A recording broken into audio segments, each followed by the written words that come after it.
Gue diejek. Lu yang begitu galak, begitu garang, begitu berani, kok lagi langsung ciut lu gitu. Akhirnya gue nggak mau ibu gue ini kasihan anaknya digituin orang. Saya bilang enggak, saya lebih kasar dari dia. Mungkin dia sakit hati sama saya. Saya jaga, saya tutupi itu gitu. Ya begitu gue buka, kok ingin masuk rumah, suruh keluar ke dalam apa semua, bawa kamera. Saya bilang, waduh, ini cari gara-gara ini gitu. Begitu gue lihat besoknya, udah ngomongnya, kau Bugis, cabut pedangmu. Ada burungmu, cabut pedangmu gitu. Nah, disitulah saya anggap ini unsur kalimat yang bentuk hasutan dan menyangkut sara gitu. Masuk di rekam, kenapa lu bolehin juga? Kan tuh jadi saksi, jadi bukti bahwa sebenarnya udah beres masalahnya, bro. Bukan, masalah gini nih. Kan saya nggak tahu dia itu live di kamera gitu. Seolah-olah berani menghampirin gue. Dia nggak, gue nggak tahu gitu. Hanya taunya dia nanya, lo mau hajar gue ya? Sherlock, digituin saya. Ya nggak ada lagi istilah kita sebagai pengacara. Jangan dong, jangan, nggak mungkin. Ya dia minta Sherlock, saya Sherlock. Saya tanya kapan kamu datang gitu, datang gitu. Ternyata datang beneran. Gitu, gitu gak? Ada satu bentuk persepsi orang. Banyak sekali oknum pengacara yang ketika menangani suatu perkara berharap perkara tersebut ditarik panjang gitu. Pengen perkara tersebut nggak ada habisnya. Perkara tersebut pengennya urusannya, pokoknya melebar kemana-mana supaya jobnya semakin panjang, semakin dikenal orang, semakin banyak uangnya begitu ya, hasilnya juga semakin banyak. Jangan ada sampai persepsi masyarakat terhadap profesi advokat itu seperti itu. Karena itu akan merusak citra daripada profesi advokat. Itu sih kurang lebih. Apakah yang dilakukan dia ke rumah lu dan sebagainya itu melanggar hukum? Kalau menurut saya udah mengganggu kenyamananku. Tapi kan atas izin lu, bro. Ngapain saya izinin dia? Ngapain dia ini ke rumah saya? Lu Sherlock, bro. Loh, dia minta karena dia kan udah berapa ceritanya dia mau datangin gue. Tapi kan kalau Sherlock artinya ngasih izin, bener nggak? Gue kan belain ya. Gue juga. Dia nanya rumah kemarin ada paket Sherlock, gue kasih izin. Sekarang juga kalau orang ngasih izin jual rumah kan hanya menyangkut ini kan, ini orang maunya apa gitu. Kan gue bukan penakut juga. Oke. Nah lu Sherlock arpannya apa? Kalaupun gue nggak Sherlock, dia pasti tahu rumah gue. Wartawan semua tahu rumah gue. Saya nggak masuk kalau ribut aja. Bang Deddy Corbuzier kan orangnya masih tidak nakal tapi pakai akal gitu. Ya kita sering ribut tapi bercanda-bercanda. Berotot tapi juga berotak. Betul kan? Ada udah. juga orang yang berotot doang tapi nggak ada otak ya. Gitu. Siapa? Adalah. Kalau dia ngomong jadi salah dia. Kalau Bang Deddy Corbuzier ini kita takut dia punya pasukan ini. Pasukan lorengnya itu.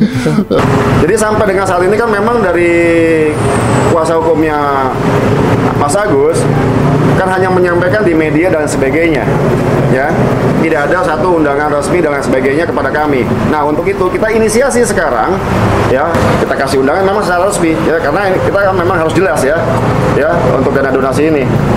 Jadi kita nggak bisa hanya sampaikan di media begini begitu, tapi tidak ada satu sikap konkret terkait dengan penyelesaian dana donasi ini seperti apa. Yaitu yang inilah hari ini yang kita akan sampaikan bahwa hari Jumat kita akan lakukan pertemuan dengan Agus dan kuasa hukumnya yang sudah juga kita undang per hari ini. Seperti itu.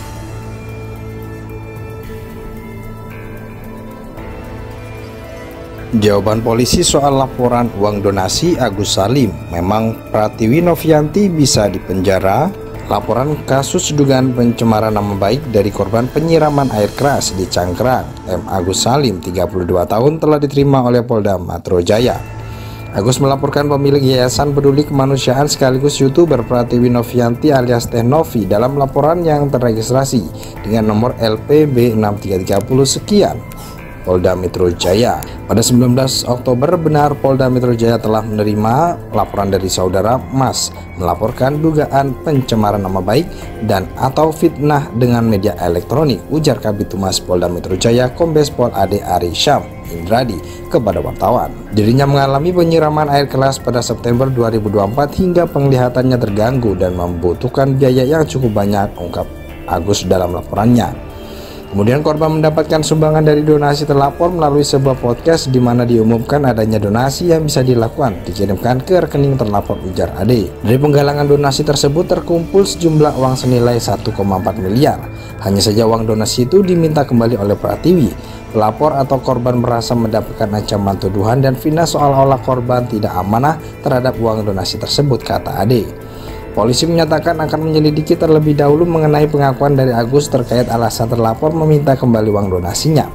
Nilai yang akan didalami poinnya adalah pelapor atau korban merasa difitnah seolah-olah tidak amanah dengan uang donasi tersebut, tegas dia. Sebelumnya Agus disiram air keras oleh bawahannya sendiri berinisial JJS di Jalan Nusa Indah, Cangkrang, Jakarta Barat. Agus menderita luka bakar 90% di tubuhnya, bahkan akibat disiram cairan kimia berbahaya membuat penglihatan Agus terganggu. Dia pun sempat dirawat di Rumah Sakit Cipto Mangkusumo. Kisah Agus itu viral di media sosial hingga sejumlah YouTuber mengundangnya sebagai narasumber dan memberinya donasi. Pratiwi Novianti curhat penyelesaiannya usai bantu Agus Salim, namun berujung kisruh soal masalah donasi. Sebab diketahui jika Pratiwi Novianti yang sudah memberikan bantuan justru dilaporkan oleh Agus Salim. Hal itulah yang membuat Pratiwi Novianti mengungkap kekecewaannya dilansir dari akun Instagram pribadinya. Dalam unggahan itu Pratiwi mengungkapkan penyesalannya berbuat baik masih diperlakukan sebaliknya oleh Agus Salim.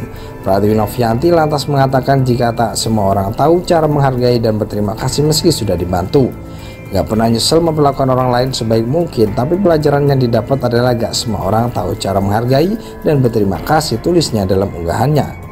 Meski demikian, Pratiwi Novianti mengaku tak akan membalas perbuatan Agus Salim yang tega melaporkannya. Buat apa balas dendam, orang jahat itu bisa hancur dengan sendirinya, tulis sebuah kalimat dalam unggahan lain. Sementara sebelumnya Pratiwi Novianti tak coba buatkan dirinya dalam menghadapi masalah. Ia menyebut jika musuh hadir karena dirinya merupakan orang penting yang mendapatkan cobaan. Dilansir dari akun Instagramnya @pratiwinovianti. Dalam story terbarunya Pratiwi Novianti mengunggah ulang sebuah kutipan bijak. Pratiwi Novianti memberikan support terhadap dirinya untuk menghadapi masalah yang menerpa. Jika tidak ada yang menganggapmu musuh, itu berarti kamu tidak terlalu penting, jelasnya. Jika tidak ada yang menganggapmu sebagai ancaman, itu berarti kamu tidak terlalu kuat. Jika tidak ada yang membicarakanmu di belakang, itu berarti kamu tidak terlalu menonjol, sambungnya.